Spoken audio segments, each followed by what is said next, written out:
Just paying off. Hello there, this is Project Swift coming to you, casting live from my very, very comfortable girlfriend's fluffy pink dressing gown thing. It's fantastic, but anyway, yes, hopefully we're in for a good match, because I'm nice and comfortable, so I'm settled in and I'm ready to shout at some things and shoutcast and go yes and go yes and go yes! Come on! Anyway, back to Sense and Sensibility and Sea Monsters. This is Project Swift from DotA is Hard, Australian in-house gaming community. Also includes Oceanic, New Zealand, and anybody else who is willing to play an Australian service. So, welcome one, welcome all. This should be a fun match. We've got two pretty decent players. We've got Weavers captaining the Radiant team, and we've got Lattice captaining the Dire team. So we should be in for a really good match here. I've played with both of these players, and they're both quite good. So we'll see how it goes. And looking at this draft, looks like Weaver's playing a bit of a troll draft. I think, maybe, because he has picked 4 melees, but see how it goes. And then Lattice has just, like, straight away, with those two, with the Juggernaut and the Dragonaut being melee central, yep, pick up the Viper straight away. Why not? It's going to be excellent. So, should be an interesting, yeah, it should be quite interesting. So, I'm actually really curious to see what the last pick for Weavers is going to be, if he's going to continue and do the entire melee thing, or just, yeah, whatever. So, yeah, well, it's going to be fun. So, the Dire team do have some serious, like, anti-melee heroes. They've got Leshrac, they've got Viper, and they've got the Clockwork. So, the Radiant team are going to have a little bit of a rough time with their troll pickups. If it is a troll pickup, I'm not sure. It could be playing completely seriously, and there could be, like, a final pick here that just throws it all together. And it's like, oh my god, I understand now. So, it could be just, like, solo mid Dragonite, Juggernaut, and on the safe lane with a support Spirit Breaker Bounty Hunter on the off lane, and then here we go. What is it? Crystal Maiden. Yes, so that's probably what it's going to be. Dragonite or Juggernaut mid, whatever the other one's going to be. Bounty Hunter in the off lane, Spirit Breaker, Crystal Maiden supporting. So, interesting lineup. You're going to have Weavers, if you're watching this at a later date, you're going to have to tell me if that was a troll build or not, because I am so curious right now.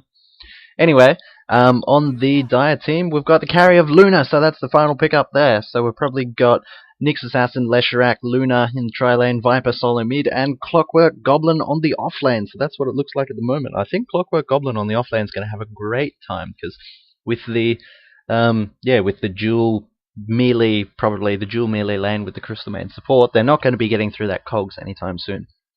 But for now, while the heroes are picking, I'm going to enjoy my muffin. You're jealous, aren't you? It's a blueberry muffin. It's delicious. Alright, and we're back with this game. Sorry about that. We just had a few technical difficulties. One of our players had to disappear off and just fix a few things, but they're back for now. So, with this game starting... Alright then, sorry for anybody who's watching live. Apparently there's some sort of problem still happening, so people can't listen to me. But, if you're watching live, you totally won't be able to hear this, and you can watch me on YouTube like the rest of you are. Alright then, excellent, let's get on with this. I'll introduce a few players. So we've got Weavers, the captain, playing the Spirit Breaker. Based Siren is going mid on the Dragon Knight. And Nuxie is going to be supporting with the Crystal Maiden. Do You Speak Korean is going to be on the Juggernaut, safe lane farming. Ravine is on the Bounty Hunter solo top. Meanwhile, on the Dire team, the captain Lattice is going to be playing that Nyx Assassin, while another, actually, I think, is the first one Japanese, and then that one's Korean? I'm not sure.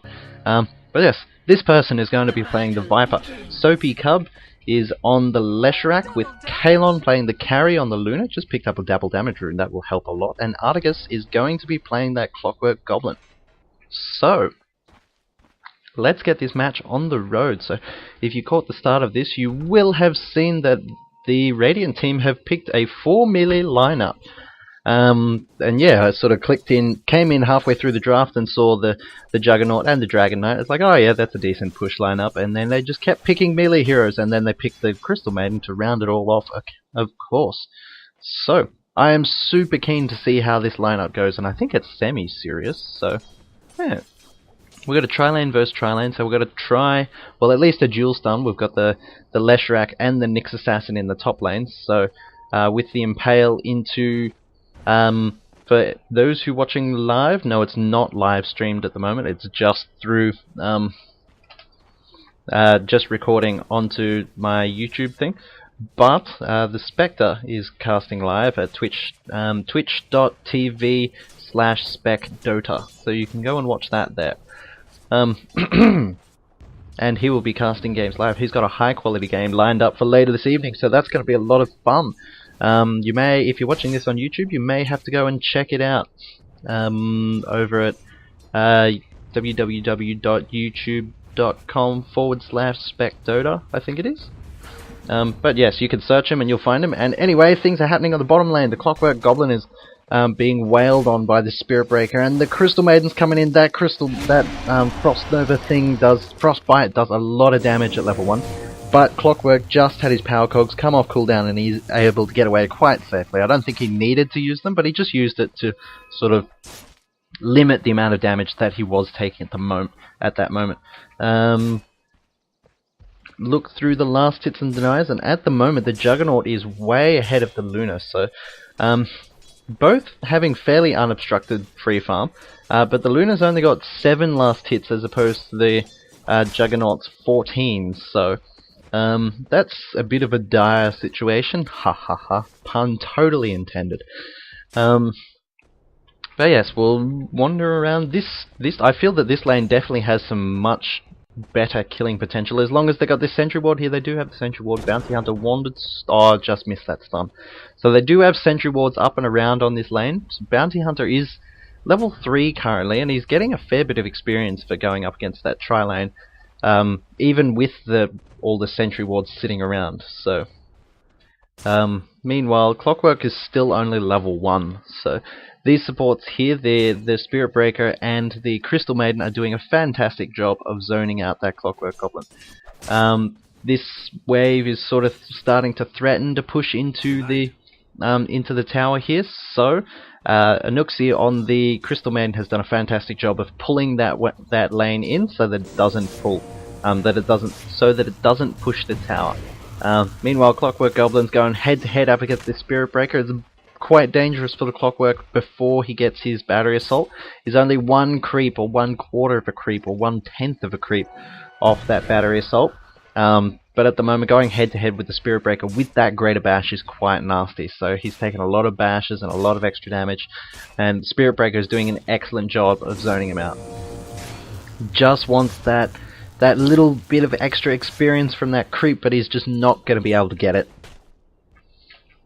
Meanwhile, in the mid lane, this was one that I was interested to see. So the Dragon Knight is going head to head with the Viper. So Viper's taking a fair bit of harass by the looks by the Breath of Fire. So when you're playing Dragon Knight mid, you just sort of wander around, get what last hits you can, but with Breath of Fire, if you get the opportunity to take 2 last hits, like a creep and the range creep, and then harass the enemy player as well, just take it. Just throw the Breath of Fire down, get those 2 last hits and harass, and if you are able to do it enough, especially if you get that bottle, you can keep that mana regeneration up. It really keeps enemy heroes out of the lane, sort of threatens them a fair bit, especially if you get that opportunity with heroes like Dragon Knight to get 3 levels in Dragonfire instead of having to go the 2 in Dragon's Blood, but Dragon's Blood makes you much more survivable. So good little hit there with the double damage, but he's taken a lot of tower damage there, so bit of a trade-off. Meanwhile, pings on this bottom lane, they're looking at this Clockwork Goblin. Clockwork's got those few levels that he wanted. The lane did push up into the tower. Just firing off a rocket there. I think he missed the rocket, must have clicked it on the map. Probably aiming for the creep camp. Viper, I missed the first blood. No, but Viper picks it up. One moment, I'm just being asked to play in the match later on. I'm just going to have to answer this quickly. Did get that kill there, so yes, they've got excellent kill. So I'm just going to follow this Juggernaut while I have to respond to this. I'll only be 1 moment.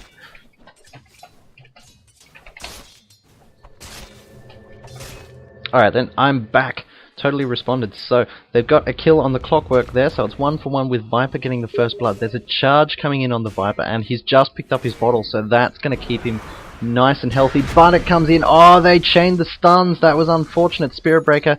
The Dragon Knight landed that stun just before Spirit Breaker hit, so that double up on the stuns was a bit unfortunate. But nice Dragon's Breath, nice Breath of Fire uphill from the Dragon Knight there to pick up that kill, secure it. Yes, a little bit unnecessary due to that unfortunate stun chain there.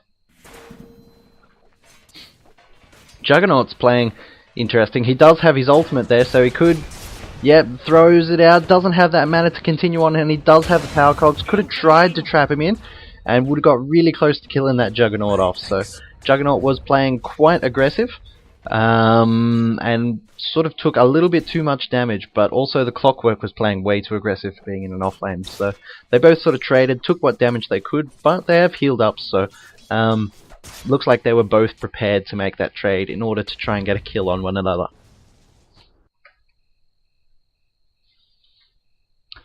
So, Bounty Hunter has just picked up his boots. He's still, yeah, level 5, so he's doing alright. Where's my hero level? There we go. So, level 5 up against a level 4, so he's getting a lot more experience, which is to be expected now that it's a bit further into the game and those sentry wards have died down. So the sentry wards have gone away, so Bounty Hunter is able to continue wandering around, trying to get that experience that he needs to hit level 6, and then he'll be able to go ganking. Nyx Assassin has found an Invis rune. Did see that Crystal Maiden as he went past, and Clockwork Goblin's wandering in. He does have a charge, and Spirit Breaker's coming straight in into a slow from the Crystal Maiden, a stun from that invisible Nyx Assassin. They need something to follow it up.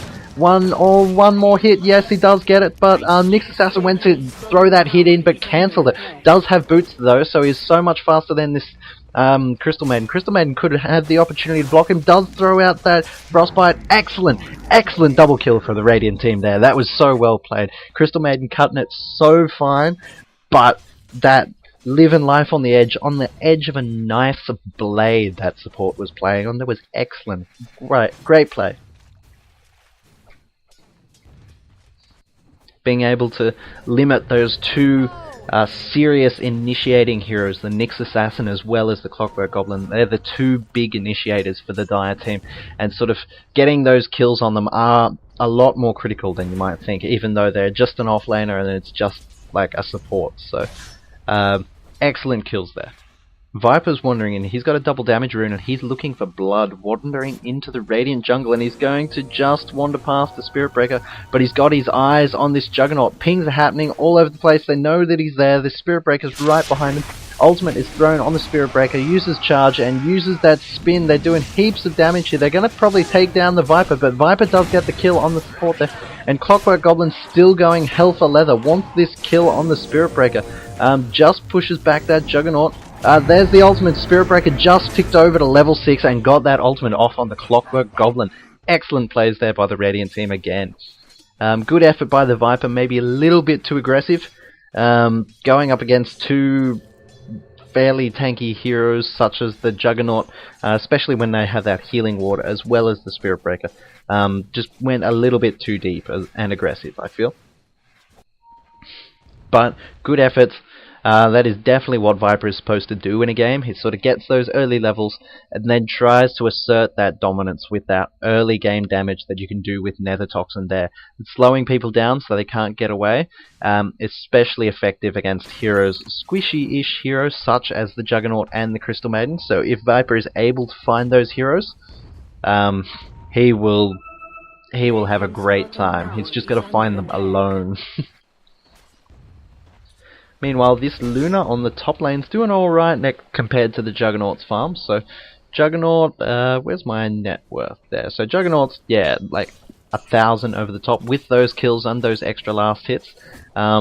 So, Luna's a little bit behind, but seems to be doing fine now. The Bounty Hunter has ticked over to level 7, so he's going ganking. We've got this Spirit Breaker here, and they're looking for blood on the mid lane. They want that track gold. Bounty Hunter's behind in his farm, which happens as an off-lane Bounty Hunter. We've got all 4 of them going straight in. Bounty Hunter's put that track on, needs that Janata. Yes, they get it, and Dragon Knight gets the last hit in with that Breath of Fire, securing that kill.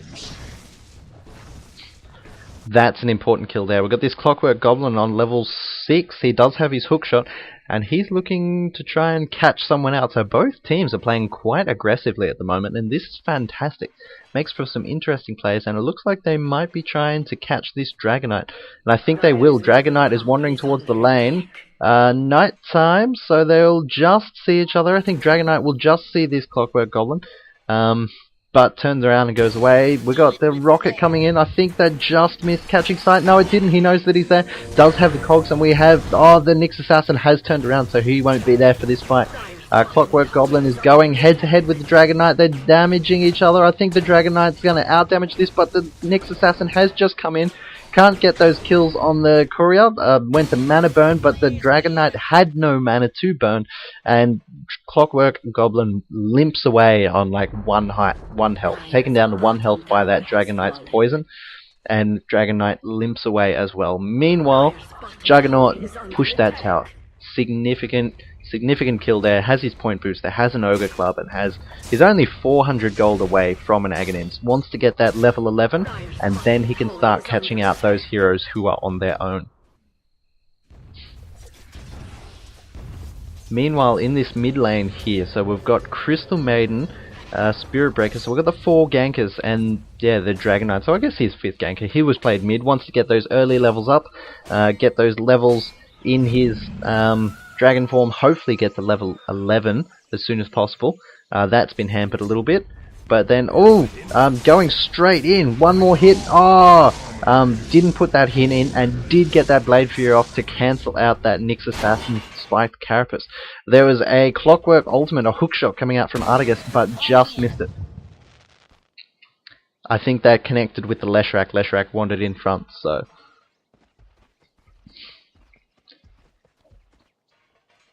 Radiant's top tower is under attack. This Luna's still farming away and is slipping behind as this Juggernaut's going hell for leather. It's got so much net worth with that tower kill, all those extra kills that he's picked up. He's 4 for 0 at the moment. So Luna is falling behind on farm. She's doing her best, trying to push down that tower, get that free, trying to get what farm she can. And there you see the Juggernaut has just picked up his Aghanim Scepter. Radiant's middle tower is under attack. We got teleports top, and it looks like they're going to try and connect with this Luna, just sort of stop her getting what farm she is. It's definitely not anything close to what the Juggernaut is holding at the moment, but they're going to try and limit it even more. The Luna right now is the only real threat that the real solo threat that they've got to deal with. The Viper is 2 for 3 currently and has been hampered quite a lot. If Viper doesn't get like an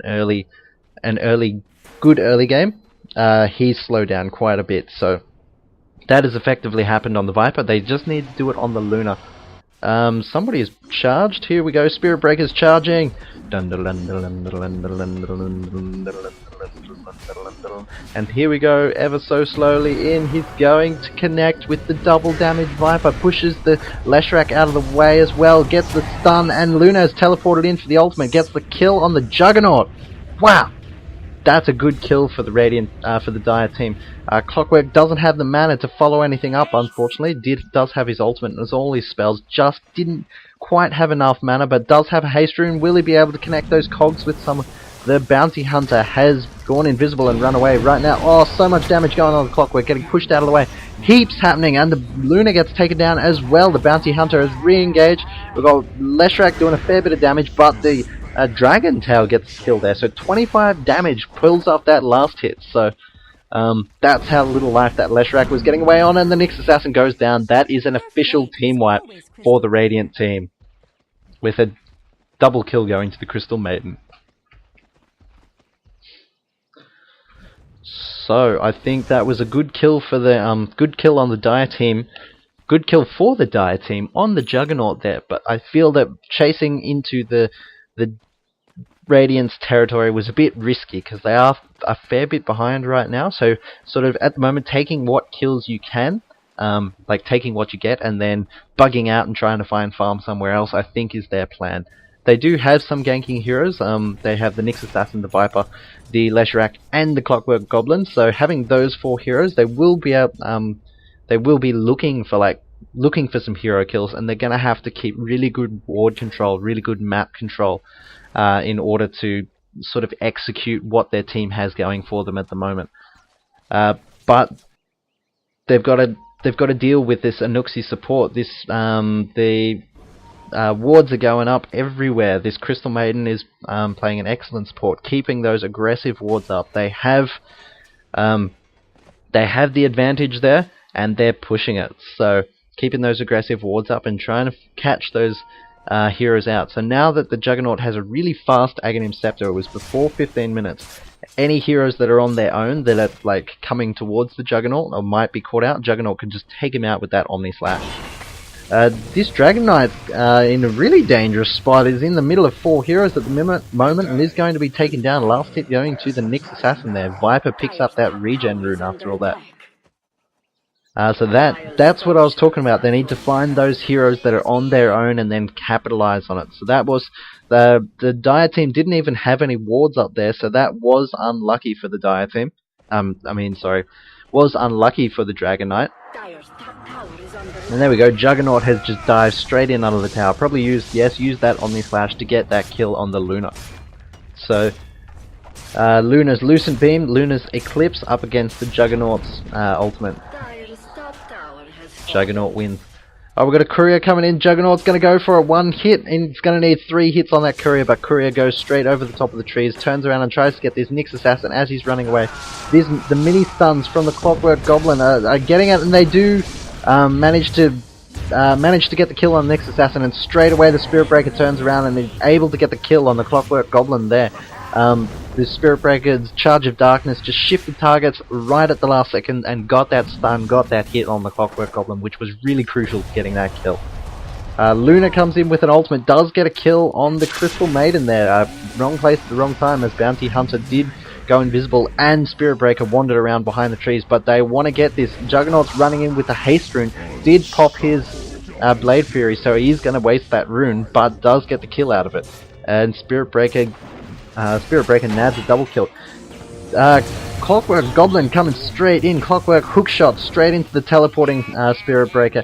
Ends that killing spree.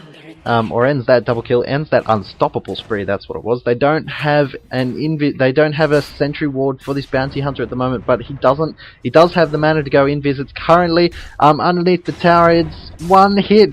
He's 1 hit off it. Yes!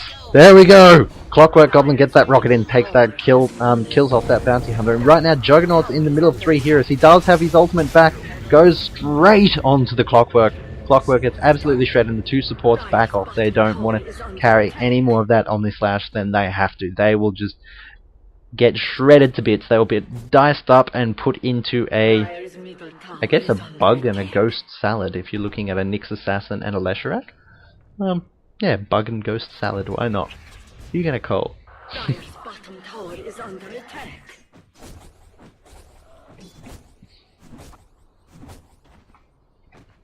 Alright, so that track gold, that farm, these are 4 really solid snowball heroes here. We do have the support down here, but the support is more than double the 2 supports on the Dire team, so it is going excellent for the Radiant team right now.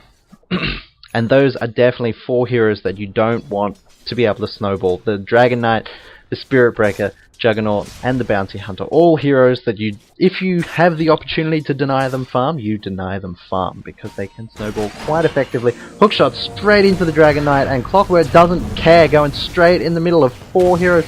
And I think this is a bit brash. He's going to go down yep, gets shredded by the Crystal Maiden right at the end, getting the last hit. Bounty Hunter goes straight in after the Leshrac, but took too much damage from the Diabolic Edict. But Luna's coming in, gets killed by the Dragon Knight's breath, and right now the Nyx Assassin is going to be wandering straight into a Juggernaut. Juggernaut's waiting on the other side of the trees there, and Crystal Maiden picks up the last hit with the Disable.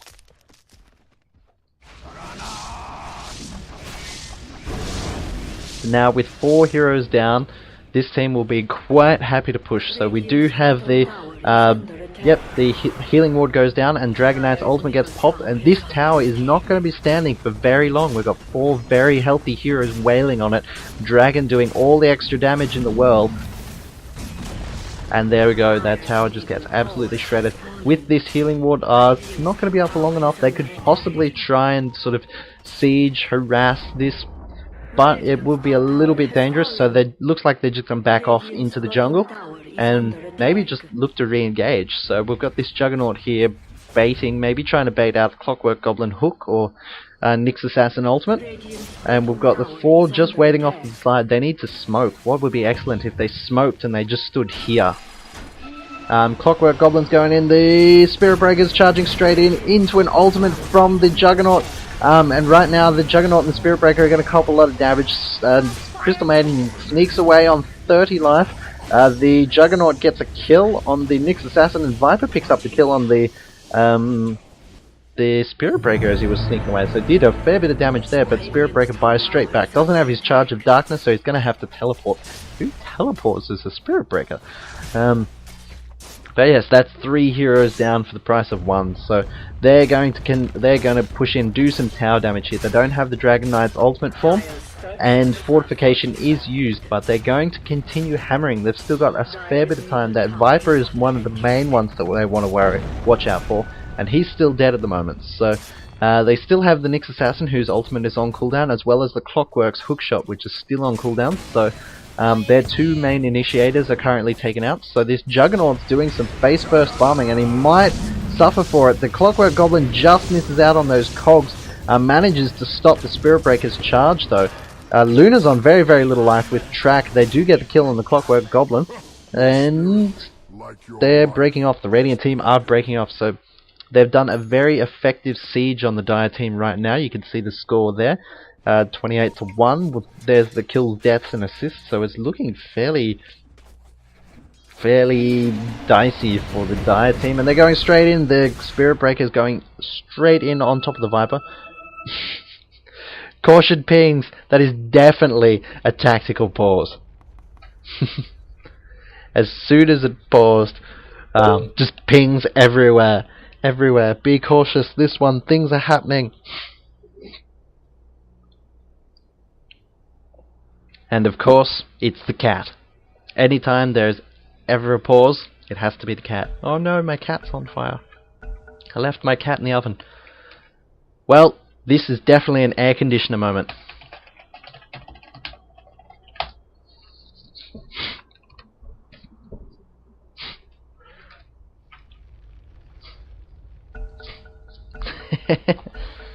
Alright, and let's continue on. Boom! Luna goes down. So we've got... Oh, who? Bounty Hunter went down for that. Took a lot of damage, but straight away the Juggernaut just has his ultimate. Juggernaut has his ultimate for every fight, 90-second cooldown. He's now level 16, has that massive ultimate with, what, like 12? Yeah, 12 jumps. So that's just there for every single fight, and that is so much damage that the Dire team have to deal with. Like, apart from the Clockwork, I don't think anyone on their team has over 1,000 life. So, like, 4 jumps from the Juggernaut is going to... 4 or 5 jumps from Juggernaut is basically going to kill somebody on the Dire team. How do you deal with that as a team? That is... you just need very good force stuff there from the Crystal Maiden, able to get away from the 2 stuns as well as the power cogs. Pings are happening. They've got a healing ward up here. People want to heal. Rockets are firing out, trying to find some people. They're just, healing up and getting ready to re-engage. I think this team needs a Vlads. Bounty Hunter needs to build a Vlads, I think. 4 melee heroes, why not? It will be perfect. Sentry ward has been placed. They're going to try and catch out this Bounty Hunter again. They're going to try and catch out whoever they possibly can. That was an interesting spiked carapace there from the Nyx Assassin. And we've got the Luna and the Clockwork Goblin going full metal. They're going straight in behind them. Viper is giving it a go. A Orchids has been purchased by the bounty hunter, and they're all going. So 4 heroes straight in. They need to turn. These heroes need to come in and engage. So they've smoked, and they're gonna try and take out this Dragon Knight before anything else happens. But I think they're a little bit slow. These heroes are coming in now. The Luna has used the ultimate along with the creep wave. Dragon Knight takes down that Clockwork Goblin before any real danger of going down, and this Luna is going to be going down as well. The Juggernaut has dropped his healing ward, so that's going to be keeping his keeping the Radiant team nice and healthy. But the Radiant team are just going down. I think the Dragon Knight's going to die to the tower. One more hit. No, that healing ward does save him. So all of the Radiant team backing off, and as the team wipe for the Dire team has been wiped. So Radiant team picking up those kills, picking up those barracks, safely pushing, and this, yeah, the healing ward keeping them all nice and healthy to continue that push. And there's the GG call. So let's count it down. Be like 5 more seconds. 4, 3, 2, 1. And there's the new feature. If you say GG, game ends. Excellent. Thank you very much for playing. Good game to everyone. Thank you for playing. Thank you to those who are watching. Thank you to those who are watching this on YouTube. This is Project Swift from DotA is Hard, being your caster for tonight. Although now I'm going to go play in an awesome match. There's a high quality match coming up next. Check it out on Spec DotA, twitch.tv/Spec DotA. He'll be casting it or streaming it. He might be playing in it. And if you're watching it on YouTube, hopefully it'll be on YouTube, and www.youtube.com/Spec DotA. So check it out there. Alright then, thank you very much. This is Project Swift from DotA is Hard signing out.